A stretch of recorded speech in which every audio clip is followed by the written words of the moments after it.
আজকে আমরা রসায়নের নবম অধ্যায়ের প্রথম চ্যাপ্টারের লঘু অ্যাসিডের ধর্মসমূহ এবং পরীক্ষামূলক প্রমাণের প্রথম পরীক্ষামূলক প্রমাণটি করে দেখাবো। আমরা আজকে হাইড্রোক্লোরিক অ্যাসিডের মধ্যে কপার বিক্রিয়া করে কপার ক্লোরাইড এবং হাইড্রোজেন গ্যাস উৎপন্ন হওয়া দেখাবো। এখন আমরা হাইড্রোক্লোরিক অ্যাসিডের মধ্যে কপার দিয়েছি।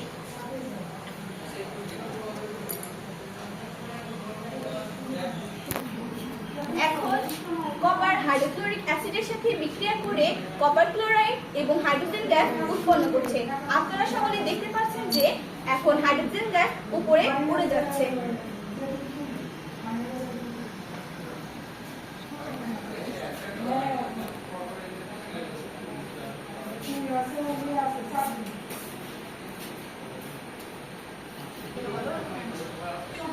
এখন আমরা দেখতে পাচ্ছি যে লঘু অ্যাসিডের সাথে ধাতু বিক্রিয়া করে লবণ এবং হাইড্রোজেন গ্যাস উৎপন্ন হয়। এখন যদি